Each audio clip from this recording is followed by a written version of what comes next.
चलिए बेटा स्टार्ट करते हैं एक्सरसाइज 1.2 के सॉल्यूशंस को। तो एक्सरसाइज 1.2 के सॉल्यूशंस को करने से पहले आप सभी लोग जाके एक्सरसाइज 1.2 का जो इंट्रोडक्शन वीडियो है उसको अच्छे से कवर कर लें। इससे क्या होगा कि जितने भी कॉन्सेप्ट्स हम लोगों ने पढ़े हैं जो कि एक्सरसाइज के सॉल्यूशंस को करने में हमारी हेल्प करेंगे वो आप सभी को पहले से क्लियर हो जाएंगे। फिर भी हम लोग शॉर्ट फॉर्म में यहाँ पे थोड़ा सा रिविजन कर लेंगे। जैसे हम लोगों ने वहां पे पढ़ा था कि रियल नंबर्स इनको जब हम लोग क्लासिफाई करते हैं तो ये दो पार्ट में बेटा डिवाइड हो जाते हैं। पहला क्या होता है रेशनल नंबर्स और दूसरा क्या होता है इरेशनल। और एक्सरसाइज 1.2 हमारा जो था वो मोस्टली इरेशनल पे ही बेस्ड था, तो उसी के कॉन्सेप्ट्स का यहाँ पे हम लोग यूज कर रहे होंगे। जैसे क्वेश्चन नंबर 1 क्या है, स्टेट ट्रू और फॉल्स। हमें बताना है कि इन तीनों स्टेटमेंट में से कौन से स्टेटमेंट ट्रू है या फॉल्स है। जस्टिफाई योर आंसर्स, और उसके बाद अपने आंसर्स को जस्टिफाई भी करना है। दैट मीन्स हमें अपने आंसर्स का रीजन भी राइट करना है कि अगर आपने बोला है ठीक कि ये स्टेटमेंट ट्रू है तो किस रीजन के अकॉर्डिंग आपने इसे ट्रू बोला है, और अगर आपने बोला है कि ये स्टेटमेंट फॉल्स है तो उस फॉल्स स्टेटमेंट के पीछे का बैकग्राउंड क्या है उसे भी आपको क्या करना है डिस्कस करना है। So every irrational number is a real number. हमसे पूछ रहा है every irrational number is a real number. तो देखिए बेटा रियल नंबर के दो पार्ट होते हैं, एक तो रेशनल हो गया, एक क्या हो गया इरेशनल। अगर आपसे पूछा जा रहा है कि every irrational number is a real number तो यस, तो इसका आंसर क्या हो जाएगा, this is a true statement. अब हम लोग इरेशनल के एग्जांपल्स को देखेंगे। √2 √3, उसके बाद क्या होता था पाई होता था, उसके बाद नॉन टर्मिनेटिंग नॉन रिपीटिंग। इसमें से कोई भी एक एग्जांपल ले लीजिए। क्या एग्जांपल ले लेंगे, true, because √3 is an irrational number which is a real number. √3 हमारा इरेशनल भी है और इरेशनल होने की वजह से वो क्या है, एक रियल नंबर भी है। नेक्स्ट क्या है, every point on the number line is of the form √m where m is a natural number. बहुत ही अच्छा कॉन्सेप्चुअल क्वेश्चन है। नंबर लाइन ड्रॉ कर लीजिए, 0 1 2 3 -1 -2 -3। क्वेश्चन में कह रहा है कि जितने भी नंबर लाइन पे पॉइंट्स हैं क्या वो सारे के सारे √m टाइप से होंगे। अब देखिए बेटा 0 और 0 के राइट साइड में जितने भी पॉजिटिव हैं वो सारे के सारे √m टाइप से होते हैं, बट 0 के लेफ्ट साइड में जितने भी निगेटिव नंबर्स होते हैं वो सारे के सारे √m टाइप से नहीं होते। दैट मीन्स ये हमारा स्टेटमेंट जो हो जाएगा ये फॉल्स हो जाएगा। अब इसका रीजन क्या राइट करेंगे, because negative numbers are not of the form √m। Negative numbers जो हैं वो √m के फॉर्म में नहीं होते हैं। उसके बाद every real number is an irrational number. हमसे कह रहा है कि क्या सारे के सारे रियल नंबर इरेशनल होते हैं, तो बेटा ये गलत हो जाएगा। ये क्यों गलत हो जाएगा, क्यों, अभी देखेंगे कैसे। यहाँ पे इसका आंसर पहले लिखिए फॉल्स, रीजन पहले लिख लीजिए। 2 इज अ रियल नंबर, 2 हमारा कैसे नंबर है, रियल नंबर है। ये देखिए नंबर लाइन पे एग्जिस्ट कर रहा है, लेकिन क्या ये इरेशनल है, ये इरेशनल नहीं है। 2 is a real number which is not an irrational number. 2 हमारा रियल नंबर तो है लेकिन इरेशनल नंबर नहीं है। आई होप क्वेश्चन नंबर 1 सभी को क्लियर हो गया होगा। नेक्स्ट हम लोग स्टार्ट करेंगे किसे, क्वेश्चन नंबर 2 को। चलिए बेटा स्टार्ट करते हैं क्वेश्चन नंबर 2 को। क्वेश्चन नंबर 2 में क्या है, are the square roots of all positive integers irrational.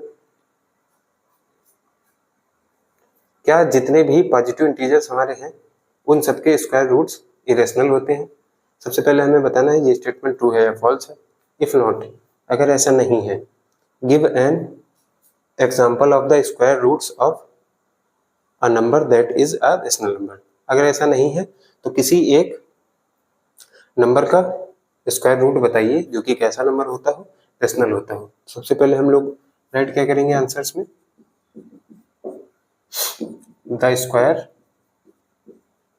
Roots of all positive integers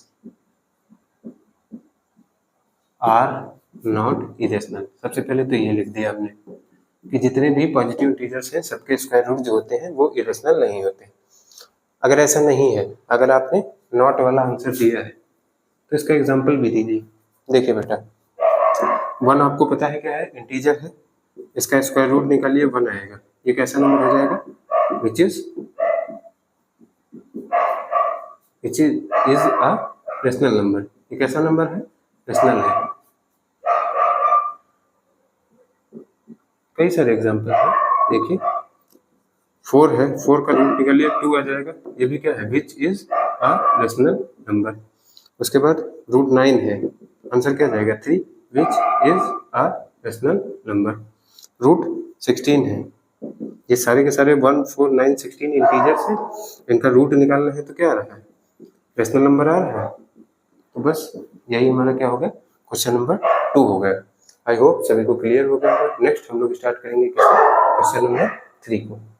चलिए बेटा स्टार्ट करते हैं क्वेश्चन नंबर 3 को। Question number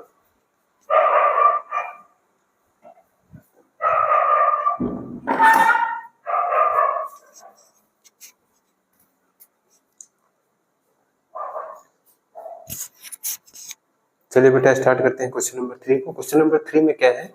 so how root 5 can be represented on number line. हम लोग रूट 5 को नंबर लाइन पे कैसे रिप्रेजेंट करेंगे? तो इंट्रोडक्शन पार्ट में हम लोगों ने देखा था किस तरीके से हम लोग इरेशनल नंबर्स को जो रूट के अंदर होते थे उनको नंबर लाइन पे रिप्रेजेंट करते थे। वहां पे हमने कॉन्सेप्ट देखा था कि अगर आप रूट m को नंबर लाइन पे रिप्रेजेंट करना चाहते हैं तो उससे पहले आपको किसे रिप्रेजेंट करना पड़ेगा? रूट m-1 को। ये तो पहला था। दूसरा आपको क्या पता होना चाहिए था? पाइथागोरस थ्योरम, जिसमें क्या था? Hypotenuse square is equal to base square plus perpendicular square होता है। तो ये दो कॉन्सेप्ट हम लोगों ने इंट्रोडक्शन पार्ट में कवर किया था। अब देखते हैं कि किस तरीके से रूट 5 को नंबर लाइन पे रिप्रेजेंट करना होगा। सबसे पहले नंबर लाइन ड्रॉ कर लेंगे। 0, -1, +1, 2, 3। ये पॉजिटिव इन्फिनिटी, ये नेगेटिव इन्फिनिटी।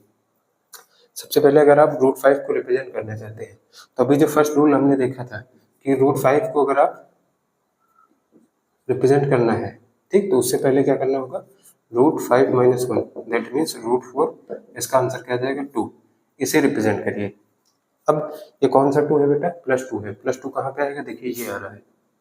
अब ये डिस्टेंस कहाँ से लेंगे? ये डिस्टेंस बेटा लेंगे हम लोग कहाँ से? 0 से। अब 0 को आप लोग क्या बोलेंगे? O।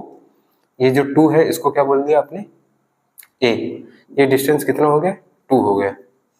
अब इस पॉइंट A पे मतलब 2 पे हमें क्या करना है? 90 डिग्री का एंगल बनाना है। किसकी हेल्प से? प्रोटेक्टर की हेल्प से। हमने प्रोटेक्टर की हेल्प से क्या किया? 90 डिग्री का एंगल बना दिया। अब क्या करेंगे? इस पॉइंट से 1 यूनिट डिस्टेंस का, कितने यूनिट डिस्टेंस का? 1 यूनिट डिस्टेंस का हम लोग एक आर्क ड्रॉ करेंगे इस तरीके से। ये आर्क कितने डिस्टेंस का है? 1 यूनिट डिस्टेंस का है, ठीक।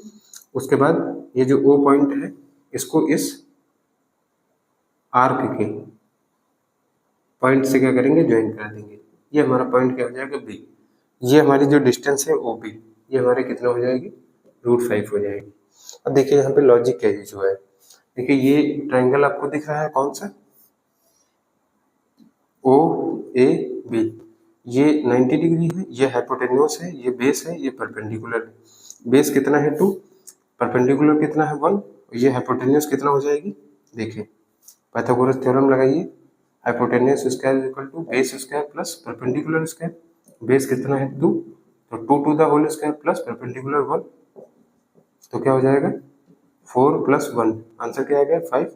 तो h square is equal to 5, तो h इज इक्वल टू क्या आ गया? रूट 5। दैट मीन्स ये जो डिस्टेंस है कितना हो गया? रूट 5। बट इसे हमें कहाँ पे रिप्रेजेंट करना है? नंबर लाइन पे। तो हम लोग क्या करेंगे? कंपास को लेंगे कंपास का जो पॉइंट होगा दैट मीन्स कंपास की नोक उसे कहाँ पे रखेंगे, 0 पे, और जो हमारा पेंसिल का पॉइंट होगा उसे कहाँ पे रखेंगे, बी पे, और इस तरीके से एक आर्क ड्रॉ करेंगे। जो बेटा आप आर्क ड्रॉ करेंगे, ठीक, वो देखिएगा इस पॉइंट पे इस तरीके से क्या करेगा, इंटरसेक्ट करेगा। यही जो पॉइंट है यही आपका क्या हो जाएगा, √5 हो जाएगा। ठीक, तो अगर आप √5 को नंबर लाइन पे रिप्रेजेंट करना चाहते हैं तो सबसे पहले 2 को रिप्रेजेंट करिए। 2 को रिप्रेजेंट कर दिया, फिर इस 2 पे 90 डिग्री का एंगल बनाइए, 1 यूनिट डिस्टेंस का आर्क ले लीजिए, OB को ज्वाइन कर दीजिए, जितनी डिस्टेंस OB है उतना ही एक आर्क ड्रॉ करिए। ये जो पॉइंट जहाँ पे नंबर लाइन को इंटरसेक्ट करेगा यही हमारा क्या हो जाएगा, √5 हो जाएगा। ठीक, आई होप ये क्वेश्चन नंबर 3 सभी को क्लियर हो गया होगा।